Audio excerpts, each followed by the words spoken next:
हमारी हेडिंग थी संयोजक हीरा के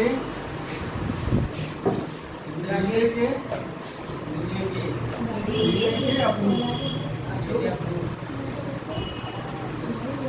हीरे के अपने कितने प्रकार से थे? 2 प्रकार के थे वैसे तो हीरे। 3 प्रकार। ये दर्शक तो कैसे दिख भी नहीं रहा। ओ 3 सच्ची प्रकार नहीं के। दिख रहा। नंबर 1 हीरा। नंबर 1 कौन सा था? कार्बन। कार्बन। अच्छा हीरा के अप्रूव थे, कार्बन के अप्रूव थे ये? ये कार्बन के अप्रूव थे। कौन कौन से थे? हीरा था, कार्बन के अप्रूव 3 प्रकार के थे। हीरा नहीं भैया कार्बन के नहीं थे, क्रिस्टल के थे। क्रिस्टल वो क्या होता हीरा, ग्रेफाइट ग्रेफाइट ग्रेफाइट तथा फ्लोरीन या फ्लोरीन या फ्लोरीन कह लो, ठीक है? फ्लोरीन से फ्लोरीन कार्बन फ्लोरीन, ठीक है? अब हम हीरा के बारे में पढ़ेंगे। हीरा के बारे में कौन कौन जानता है? जानते हो? ये जानती थी कि हीरा वही ठाकुर को कौन सा था वो वाला नहीं दूसरा वो हीरा? वाली नहीं, वो पांच हाँ, प्लेट के बारे में अमीर हो जाता वो वाला नहीं है। हीरा हम उसको गले में ही पहन सकते हैं, हम हाथ में भी पहन सकते हैं, हाथ में पैरों में भी पहन सकते हैं। सबसे पहला हीरा क्या है हमें ऐसे नहीं बताना कहाँ का पहनते हैं, हमें हीरे के डेफिनेशन बताने हैं। हीरा एक ऐसा पदार्थ है जो पारदर्शी होता है, रंगहीन होता है। कैसा होता है ये? पारदर्शी होता है और रंगीन पारदर्शी होता है और इसके साथ साथ रंगीन होता है, रंगहीन होता है और इसमें चमक क्या होती है? ज्यादा होती है, अधिक होती है, अधिक चमक तेज होती है, अधिक होती है। क्या होती है? क्योंकि वो पारदर्शी क्या होती है? उसमें अधिक परावर्तन होता है। और क्या है? अपवर्तन या परावर्तन? अपवर्तन। अधिक अपवर्तन होता है, ठीक है नहीं? अपवर्तन मैंने कल बताया था, क्या होता है? नाम क्या था? बताओ अपवर्तन क्या होता है? बताओ अपवर्तन क्या होता है? हाँ मुझे पता है। अपवर्तन देखो एक किरण पड़ गया, देखना ये दिखा रही है। एक किरण है वो किसी में पड़ गई है तो वो अपनी मार्ग से हट जाती है, उसे अपवर्तन कहते हैं। और भटकने लगती है अपनी जगह, भटक जाती है। अपने रास्ते से भटकना अपवर्तन कहलाता है। मैंने सही कहा। आप कल ना इंग्लिश और हमसे जरूर पूछना जो भी पढ़ा। हाँ भैया, ये क्या होता है? दूसरा क्या है? ये बहुत ये दोनों भारी होता है और इसके साथ साथ कैसा होता है? ये ठोस होता है, ठोस। ठोस कह लो या फिर कठोर कह लो, कठोर। ये भैया मेटल है। ठीक है नहीं? और इसके साथ साथ ये कैसा होता है? कुचालक होता है। क्या होता है? चालक। कुचालक बोले तो ये बिजली को ले नहीं कर सकता, आर-पार नहीं कर सकता प्रभावित। क्या होता है? भाई कुचालक इसमें से धारा प्रवाहित नहीं हो सकती। बात समझ में आ गई? हीरा क्या समझ में आ गया? अब इसका स्ट्रक्चर कभी कभी पूछ लिया जाता है, क्या पूछा जाता है? ठीक है नहीं? हाँ जी, हीरे का स्ट्रक्चर। भैया मेटल है ये। तो लाइट नहीं आएगी। क्या है इसकी संरचना? क्या होगी? इंग्लिश में कहते हैं स्ट्रक्चर। स्ट्रक्चर इसकी संरचना की बात करें तो संरचना कुछ इस प्रकार होती है।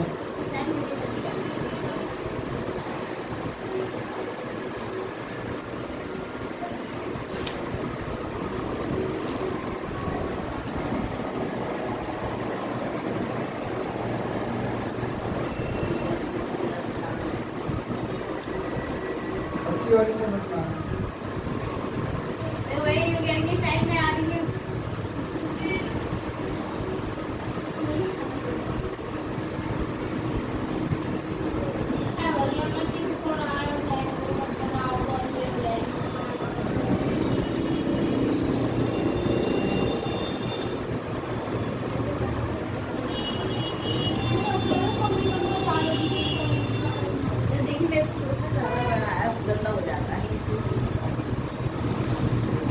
में बैठा दीजिए।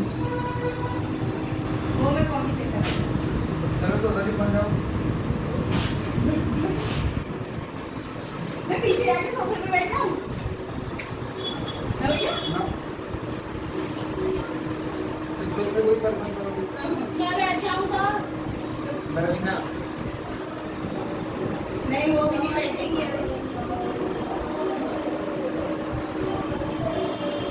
कुछ इस तरीके की संरचना होती है इसकी, ठीक है? ये देखो ये पिन लगा दी इसने मुझे मैंने तो लगाई, मेरे तो सभी जगह लगनी है। देख लो भैया, देखो 5 पिनी सच्ची। ठीक है, संरचना समझ में आ गई इसकी?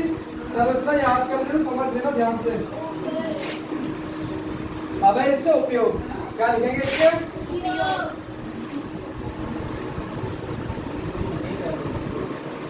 ये बनानी भी पड़ेगी हाँ जी, बनानी पड़ेगी इसकी, ब्रश समझना है तो फिर होगा।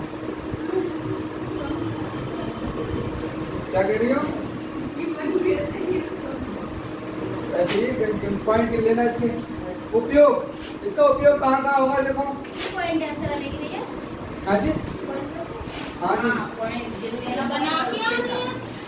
इसकी कठोरता के कारण इसका प्रयोग मार्बल, ग्रेनाइट, गिलास को काटने हेतु चाकू के रूप में किया जाता है। पर वो काटते हैं फर्श पर जो क्या होता है, मार्बल जो होती है, मार्बल को काटने के लिए, कांच वगैरह को काटने के लिए किसका यूज किया जाता है? हीरे का। ऐसा क्यों इसका यूज किया जाता है? क्योंकि ये बहुत कैसा होता है? ठोस और कठोर होता है। समझ में आ गई कि नहीं? नंबर दूसरा है, इसे कीमती पत्थर जड़ित आभूषणों के लिए प्रयोग किया जाता है। कीमती पत्थर जड़ित, कीमती पत्थर के रूप में इसका यूज किया जाता है। इसके लिए क्योंकि हम हार वगैरह पहनने का, अंगूठी रिंग वगैरह बनाने में इसका यूज किया जाता है। है। नंबर दूसरा आता है ग्रेफाइट। क्या आता है? मिटाना इसे। इसको उपयोग वही जो आप बोले क्वेश्चन लिखो, क्वेश्चन। किसी के पास मॉडल है? तो मॉडल आज में कर भैया मैं नहीं आऊँ। डेली मॉडल लेके आया करो, नए मॉडल खरीद लाओ। नहीं ठीक है कि नहीं भैया वो तो तुम्हारे नहीं है। हम हमें भी नहीं लेकर आने सेकंड हैंड क्वेश्चन लिखो।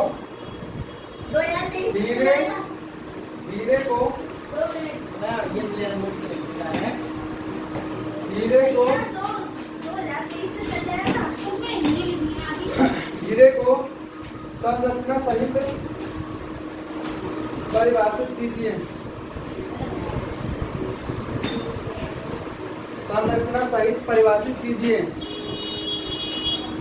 हीरे को संरचना सहित परिभाषित कीजिए। हीरे को संरचना सहित परिभाषित कीजिए। क्या भैया संरक्षक क्या है? संरचना सहित परिभाषित कीजिए। हो गया अब देखो, नंबर दूसरा कौन सा था? कार्बन का प्रूफ। कार्बन का कार्बन का दूसरा प्रूफ कौन सा था? मैं बताऊं कोयला संरचना को मैं बताऊँ प्रूफ सही ग्रेफाइट। ग्रेफाइट। कौन सा? संरचना सही परिभाषित ग्रेफाइट ये कार्बन का प्रूफ है ठीक है नहीं? सबसे पहले तो वही बताना है। क्या बताना है? बस तुमने परिभाषा, डेफिनेशन। हम बताएंगे यह भूरा, काला व पारदर्शी पदार्थ होता है। कैसा होता है ग्रेफाइट?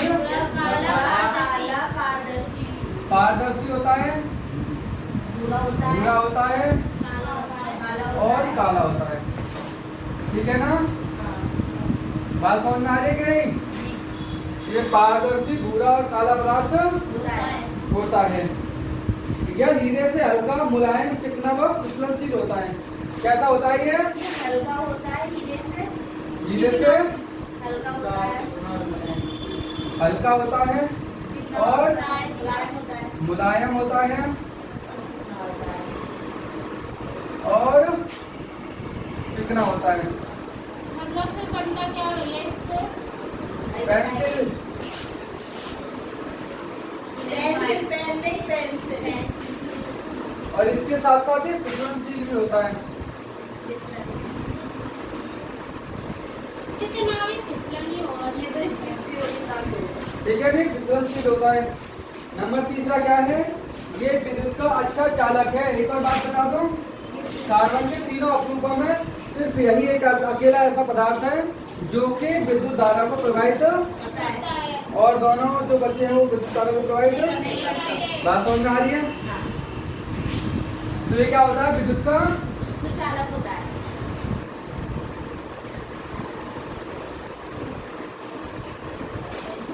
सुचालक होता है। ठीक है, नहीं इसके साथ साथ ये ऊष्मा का अच्छा चालक, नहीं होता। इसमें से ऊष्मा अच्छे से प्रवाहित, नहीं होती। लेकिन धारा, बात समझ में आ गई? घुमा के पूछ लेगा वो। ग्रेफाइट में हम जानते हैं कि धारा अच्छे से प्रवाहित हो जाती है, धारा का अच्छा सुचालक है। तो ऊष्मा का क्या होगा? चालक, अचालक, सुचालक क्या होगा? सुचालक। वैल्यू। ठीक है, नहीं ऊष्मा का अच्छा चालक नहीं है।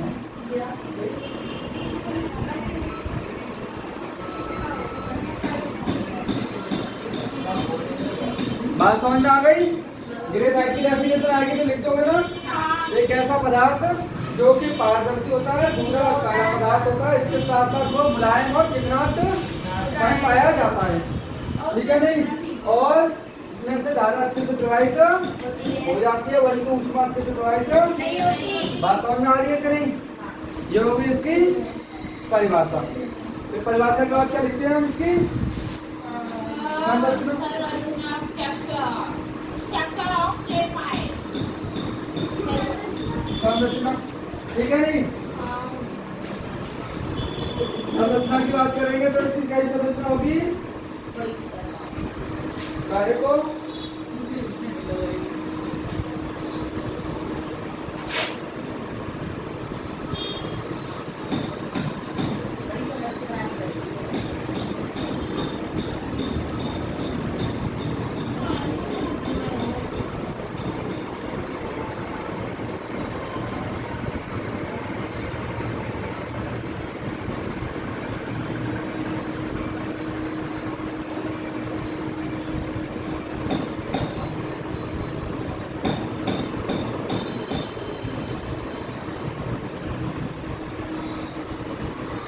ठीक है, नहीं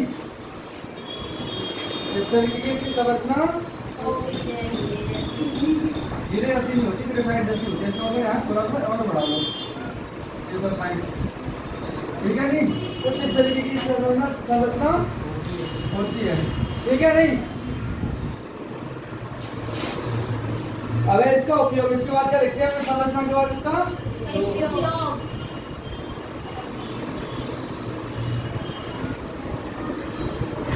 देखो इसका उपयोग कहाँ कहाँ यूज होगा इसका। एक तो पेंसिल बनाने में यूज होता है, दूसरी चीज क्या है? इसका चूर्ण प्रयोग मशीनों के पुर्जों में स्नैक के रूप में किया जाता है। मशीन देखिए, मशीनों के पुर्जे देखे, कोई से भी मशीन, ठीक है नहीं तो उसमें देखा होगा तुमने काला काला ऑयल सा डालते हैं, वो ग्रेफाइट ऑयल होता है स्नैक के रूप में। दूसरा क्या है? इसका प्रयोग इलेक्ट्रॉन और पेंसिल के लिए लेड के रूप में होता है। इलेक्ट्रॉन के लिए और पेंसिल में भी इसका यूज होता है। कभी तुमने वो देखे सेल, सेल को तोड़ा है,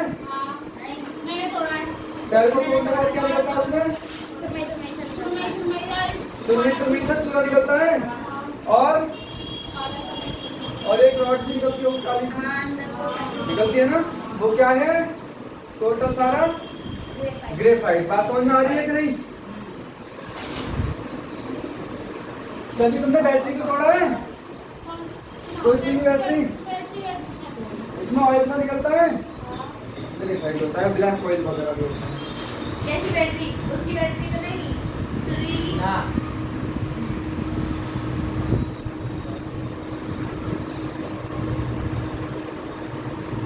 तुमने कोई पेंसिल से लिखा है? पेंसिल से जब पेंसिल से ऐसे लिखोगे तो काला काला कुछ बन जाता है, है क्या नहीं? पेंसिल से जैसे ही घुमाते जाओगे वो काला काला उतना ही पीछे उसी पीछे उसका घूमते जाएगा, है कि नहीं? तो उसे अब पता क्या करते हैं हम? ग्रेफाइट नहीं पता? काला लेड या फिर कहते हैं उसे प्लम बेगो, प्लम बेगो, ठीक है ना?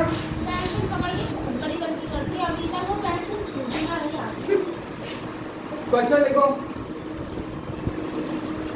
अब फिर से आगे जाते हैं। क्वेश्चन लिखो।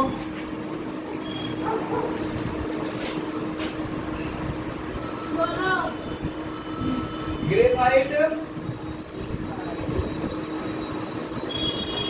ग्रेफाइट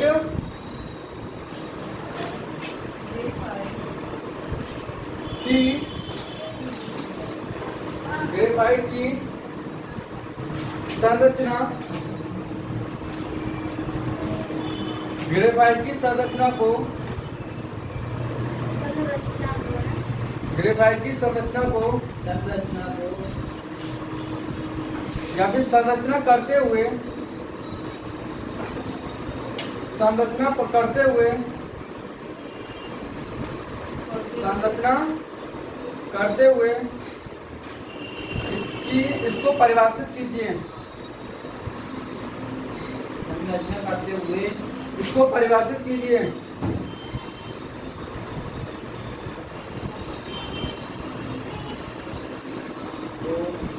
परिभाषित कीजिए।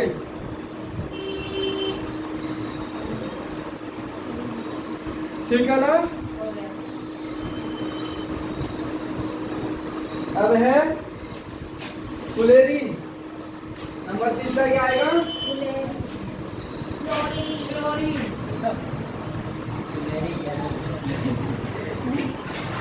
भैया वीडियो बनना अपना स्टॉल मालूम है रखूंगा।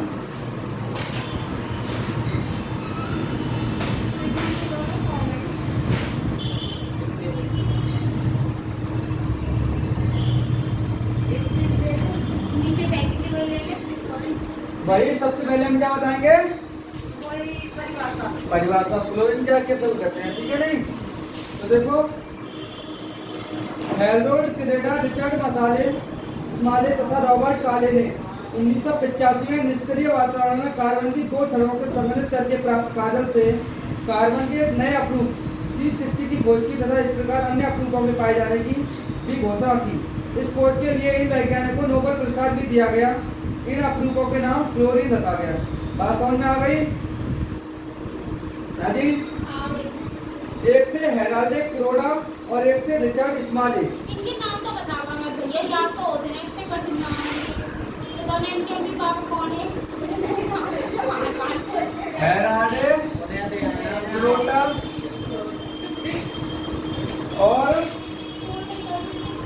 और कौन से? रिचर्ड स्माले। रिचर्ड टीचर सही है, याद हो जाएगा। स्माले प्लस एक और थे, उनका नाम क्या था? Robert Carle. Robert Karl.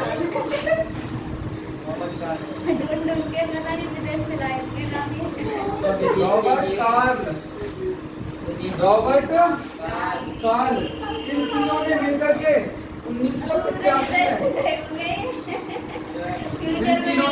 1985 में मैं ना कुछ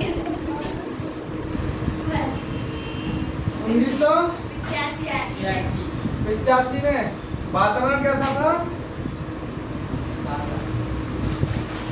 निष्क्रिय वातावरण। कैसा वातावरण था? निष्क्रिय बोले तो?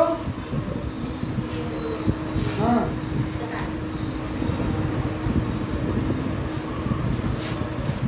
निष्क्रिय वातावरण होता जहाँ पर अवक्रियाएं नहीं होती, उसे कहते हैं निष्क्रिय।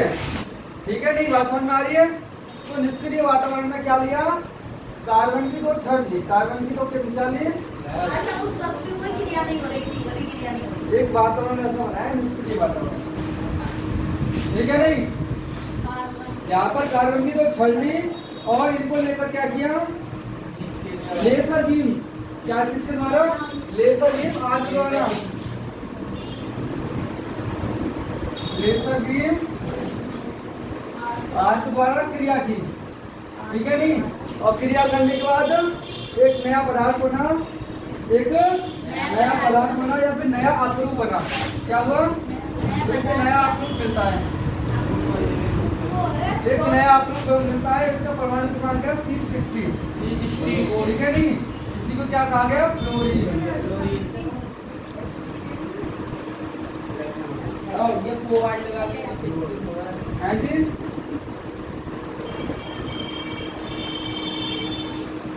फुलेरीन। हाँ ये लिख रहा है। ठीक है नहीं? फुलेरीन। और तुम्हें पता हो, उन्होंने ये बताया कि इस तरीके से जितने भी पदार्थ मिलेंगे वो सभी क्या होंगे? फुलेरीन होंगे। बात समझ में आ गई कि नहीं? और इन्होंने बताया इस प्रकार CN क्या है? CN N बराबर कितना होगा? 60 से 70 तक। यदि यहाँ बेस में 60 से 70 परमाणु क्रमांक पड़ेगा वो सभी क्या कराएंगे? फ्लोरीन कहलाएंगे। बात समझ में आ रही है कि नहीं? N बराबर क्या है? कक्षा की संख्या के कहाँ से कहाँ तक? 60 से 70 तक। ठीक है नहीं?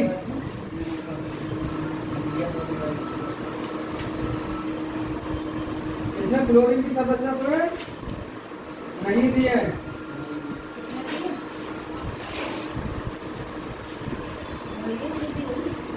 जी देखो हो तो उसमें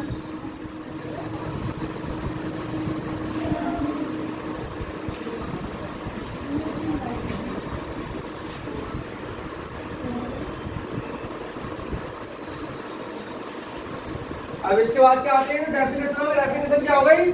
इसकी परिभाषा कैसा बताओगे? फ्लोरीन क्या है? तो हम बताएंगे 1985 में 3 वैज्ञानिक कौन कौन से? हेराल्ड क्रोडा व रिचर्ड स्माले और रॉबर्ट काल ने निष्क्रिय वातावरण में कार्बन की 2 क्षणों के द्वारा उनके मध्य लेसर दीर्घ आर्क विधि द्वारा क्या की? अभिक्रिया की, जिससे हमें एक नया अपरूप मिला जिसको क्या कहा गया? फ्लोरीन कहा गया। क्या कहा गया? फ्लोरीन, जिसको C60 से दर्शाया गया। और तो और C60 से लेकर के C70 तक, C60 से लेकर के C70 तक जितने भी पदार्थ मिले उनकी संरचना व गुण एक जैसे थे, इसीलिए उन सभी को फ्लोरीन कहा गया। तो उन्होंने एक फार्मूला बताया जिससे CN N बराबर क्या? 60 से 70 कोई भी पदार्थ आ सकता है, सभी क्या कहलाएंगे? फ्लोरीन कहलाएंगे। बात समझ में आएगी नहीं परिभाषा? अब संरचना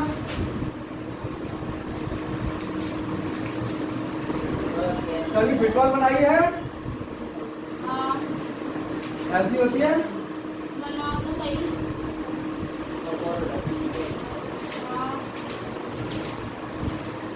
हाँ क्यों आती है? ऐसी होती है हमें तो डब्बे डब्बे करके क्या चीज?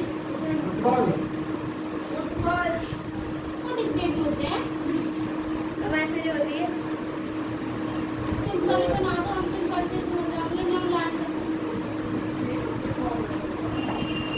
भैया अपनी कला दिखाते हैं। ये और वीडियो चल रही है। ये बंद है, चल रही है, बंद है। ठीक है नहीं? ये क्या है? फ्लोरीन है। क्या है ये? फ्लोरीन है। ठीक है नहीं? क्या है? फुटबॉल की संरचना से क्या होगी? फुटबॉल की संरचना के आधार की। ठीक है नहीं? ये हमारे तीनों कार्बन के अपरूप समाप्त हुए। एक क्वेश्चन देखो, तो भैया तो भैया कितने क्वेश्चन कराएंगे? एक क्वेश्चन लिखो जल्दी से। अभी छोटा सा कार्बन के तीनों अपरूपों इसके जाओ। कार्बन के तीनों अपरूपों में कार्बन के तीनों अपरूपों में अंतर करते हुए कार्बन के तीनों अपरूपों में अंतर करते हुए कार्बन के तीनों अपरूपों में अंतर करते हुए इनकी संरचनाओं को समझाइए या संरचनाओं को बनाइए।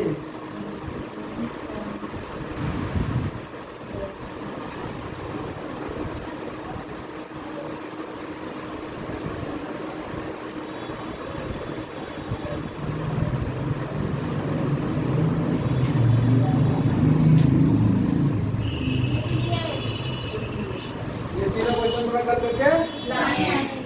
ठीक है ना। अब हमारी नेक्स्ट हेडिंग क्या होती है? इन तीनों में कुछ मिटना है किसी को? मिटा दो। ये सचित्र मतलब चित्र भी बनाने हैं इनके? हाँ जी, तीनों के चित्र ही बनाने हैं। अरे लिखने देते हैं किताब में सब कुछ लिखा है। ये देखो रफ कॉपी ले लीजिए। रफ कॉपी देना चाहिए। अब सुनो जरा ध्यान से। कल वाली अब हमारी नई स्टार्ट होती है हेडिंग कार्बन बताओ उसकी कार्बन की सर्वतोमुखी प्रकृति।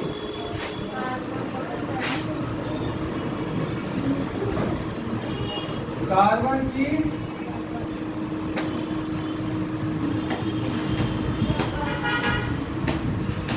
सर्वतोमुखी प्रकृति। प्रकृति इंग्लिश में बोले तो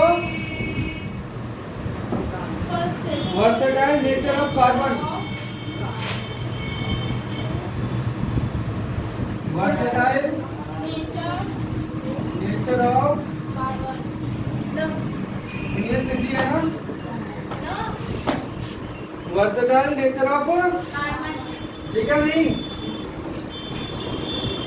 सुनो, वर्तमान में ज्ञात कार्बनिक यौगिक की संख्या लगभग 3 मिलियन है, परंतु अब यह प्रश्न आता है कार्बन के कौन कौन से गुण कार्बन यौगिकों में बृहद संख्या में निर्माण के लिए उत्तरदायी हैं।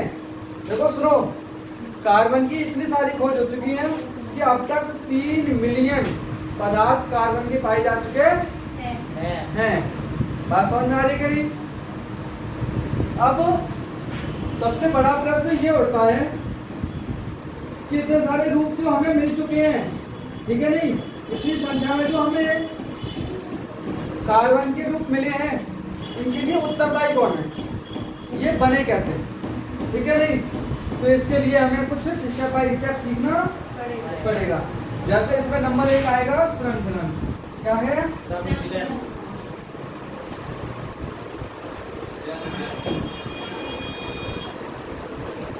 श्रृंखलन।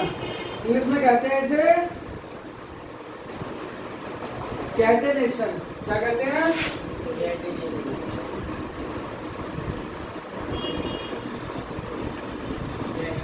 क्या कहते हैं? कैटेनेशन, ठीक है नहीं? सुनो, अब कार्बन एकमात्र ऐसा तत्व है जिसमें सोडियम के परमाणुओं के साथ बंध बनाने की अत्यधिक क्षमता होती है। देखो सुनो, एक्चुअल में कार्बन इकलौता एक ऐसा पदार्थ होता है जो खुद के ही परमाणु से बहुत अच्छी तरीके से जुड़ जाता है, बहुत अच्छी तरीके से जुड़ जाता है, ठीक है नहीं? ऐसा क्यों होता है?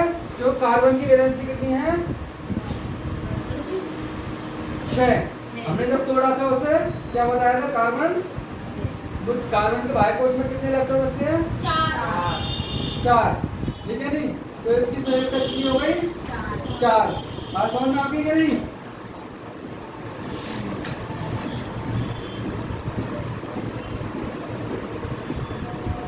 अब देखो, कार्बन जो है श्रृंखला में सबसे पहला पदार्थ कौन सा आता है? कार्बन, ठीक है नहीं? कार्बन जो अपने ही खुद से 2 प्रकार से जुड़ता है। किससे जुड़ता है? इसका श्रृंखला का मतलब है श्रृंखला बनाना, चैन बनाना। इसमें कहते हैं चैन बनाना। हाँ, चैन खेलते हैं ना बचपन में। हाँ। एक पकड़ लेते फिर चैन बनती आती थी, ऐसे ही कार्बन की चैन बनती है, सेम, ठीक है नहीं? कार्बन एक ऐसा पदार्थ है जो कि बहुत लंबी श्रृंखला बना लेता है। ये 2 प्रकार से बनाता है। कैसे बनाता है? एक तो ओपन खुली श्रृंखला और एक बंद श्रृंखला। नंबर 1 ओपन मतलब खुली, और नंबर 2 क्लोज मतलब बंद श्रृंखला। कैसे बनाता है? खुली श्रृंखला और बंद श्रृंखला, ठीक है नहीं?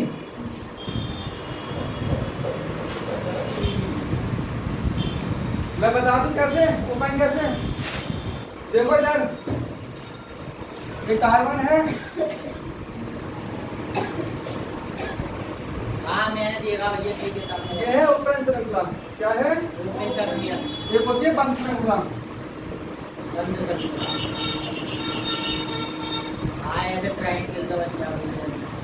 ये हो गई बंद श्रृंखला। कार्बन सभी जुड़ रहे हैं कि नहीं आपस में, हाँ लेकिन एक बिल्कुल बंद हो गया, एक अभी हो गया। खुला हुआ है। बात समझ में आ रही कि नहीं? अब इसके बाद नेक्स्ट देखो कार्बन की चतुस्संयोजकता। कार्बन की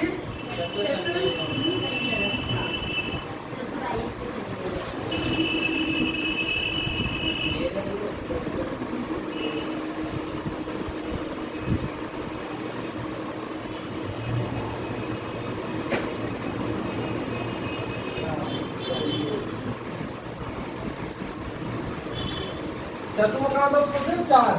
संयोग का मतलब किसी परमाणु से बाह्य कोश में बचने वाले इलेक्ट्रॉनों की समझ में आ गई। अब देखो कार्बन क्या, कार्बन की परमाणु क्रमांक कितना है 6। इसे तोड़ो, क्या क्या आएगा 2 और 4। 2 और 4 आ गया कि नहीं?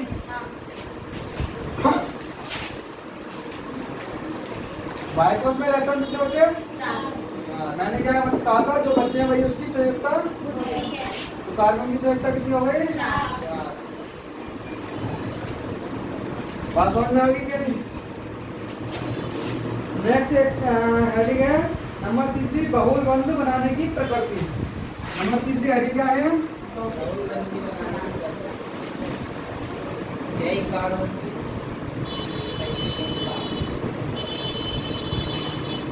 गैलेक्सी और कार्बन। ठीक है नहीं? बहुल बंध समझ जाओ, बताओ बहुल बंध क्या होता है?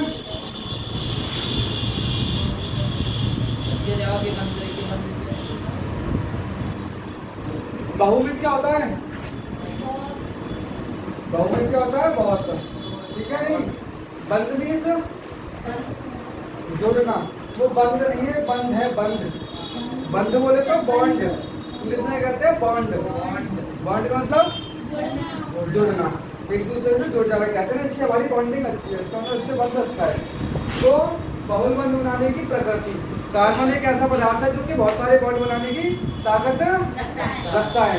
ओनली अपने ही से नहीं, दूसरों तत्वों से भी ये जुड़ जाता है बहुत इजीली। बात समझ में आ रही है कि नहीं? तो कार्बन एक ऐसा असल पदार्थ है जो कि क्या कर सकता है, बहुत सारे बंध कर सकता है। ठीक है नहीं?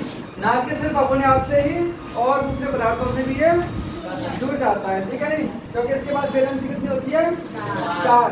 सपोज करो नाइट्रोजन जुड़ना चाह रहा है इससे। ठीक है नहीं? नाइट्रोजन के पास कितना होता है? नाइट्रोजन का परमाणु क्रमांक ये 11 नाइट्रोजन का सेवन होता है, 11 तो सोडियम। नाइट्रोजन हो गया। ठीक है, इसे तोड़ो। 2 5 बाइकोस में कितने बच गए? तो नाइट्रोजन के 5 है कि नहीं? और इसके पास कितने थे?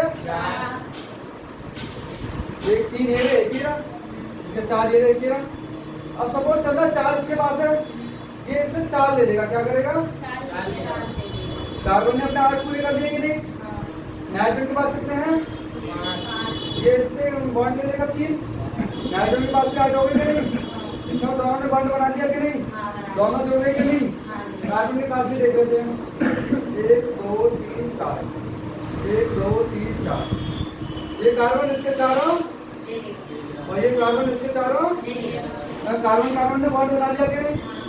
कार्बन के ऑक्सीजन के साथ देख लेते हैं। ये कार्बन है 1 2 3 4, ये ऑक्सीजन है। ऑक्सीजन का कितना होता है? 6। 8 होता है ना, इसको तोड़ोगे 2 6। संयुक्ता कितनी आ गई इसकी?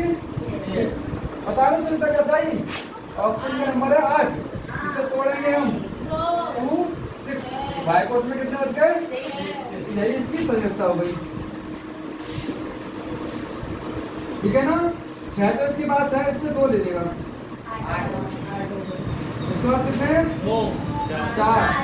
और इससे ये 4 दोनों जुड़ गए कि नहीं आपस में? कार्बन सभी के साथ बॉन्ड, इसीलिए ये क्या कहते हैं, इसे बहुल बनाने की प्रकृति इसमें मौजूद होती है। बात समझ में आ रही कि नहीं? ये कार्बन के बारे में पूरा कंप्लीट हो गया। देखो अब तक हमारा पूरा रिवीजन। सबसे पहले हमने क्या पढ़ा था? कार्बन की परिभाषा। हमने कहा था कार्बन कैसे कहते हैं, तो कार्बन की हमने परिभाषा बताई थी। आवर्त सारणी में पाया जाने वाला छठे क्रमांक नंबर पर एक तत्व होता है जिसे हम कार्बन कहते हैं, इसे C से दर्शाते हैं, इसका परमाणु भार 12 होता है। ठीक है नहीं, ये कितने 2 भागों में पाया जाता है, और कौन से बच्चे कहाँ है ध्यान, 2 भागों में पाया जाता है। 2 प्रकार से था ना, कार्बन ग्रेफाइट वो तो कार्बन के रूप हो गए थे, अप्रूप है वो तो। अप्रूप हो गए। कार्बन हाँ जी, तो वो अपने नोट्स देखो जल्दी से, एक खुली हुई एक मेरे डंडी उठाने से पहले नोट्स देखो। सर एक तो ग्रे नाइट होता है, एक तो सर डायमंड में कार्बन होता है, और ग्रेफाइट में होता है। भैया तुमने ऐसे बताया था ये तो ये जो मैंने यहाँ बनाए थे वो वो अभी लिखे नहीं, आपने उसे मैंने लिखा दी। मैंने बताया था कि कार्बन के अपरूप जो थे वो कितने प्रकार से मिलेंगे, 2 रूप से, एक तो क्रिस्टलीय और एक अक्रिस्टलीय। बताया था नहीं, एक क्रिस्टलीय मिलेंगे और दूसरा क्रिस्टलीय में क्या मिलेंगे हमें, हीरा, ग्रेफाइट और फ्लोरीन। अक्रिस्टलीय में क्या मिलेंगे हमें, कोयला, very good, charcoal, charcoal, lamp black etcetera. ठीक है नहीं, फिर हमने क्या कहा, हमने कार्बन के सारे अपरूपों को एक साथ पढ़ लिया। ठीक है नहीं, अब इसके बाद हमने बताया कि कार्बन के बारे में, कार्बन एक कैसा है, सर्वोत्मुखी प्रकृति का। सर्वोत्मुखी मतलब इसकी बहुत सारी प्रकृति मौजूद है। नंबर 1 इसकी संयोजकता कितनी पाई जाती है, हमेशा 4। इसी वजह से क्या कर सकता है, सभी से जुड़ सकता है, इतने सारे बॉन्ड बना सकता है। ये 2 प्रकार से बॉन्ड बनाता है, एक तो सतत श्रृंखला में जिसे ओपन श्रृंखला बोलते हैं, एक असत श्रृंखला जिसे हम क्लोज श्रृंखला कहते हैं। हिंदी में बोले तो खुली श्रृंखला और बंद श्रृंखला। खुली श्रृंखला इस प्रकार होती है, बंद श्रृंखला इस प्रकार होती है। बात समझ में आ गई। और इसके साथ साथ हमने बताया ये क्या कर सकता है, ना कि सिर्फ खुद से ही बल्कि अलग अलग पदार्थों से भी ये बॉन्ड बना देता है। इसीलिए हम इसकी इस प्रकृति को क्या कहते हैं, बॉन्ड बनाने की प्रकृति कहते हैं। बात समझ में आ गई।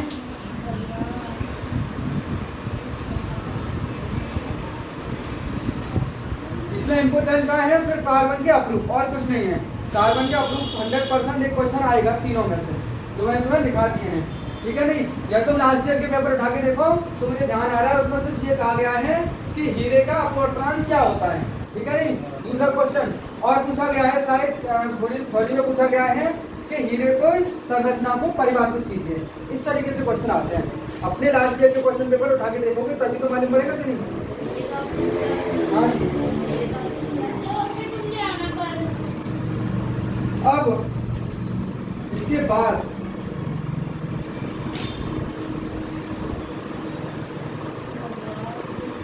हम पढ़ेंगे कल कार्बनिक यौगिक जैव शक्ति सिद्धांत।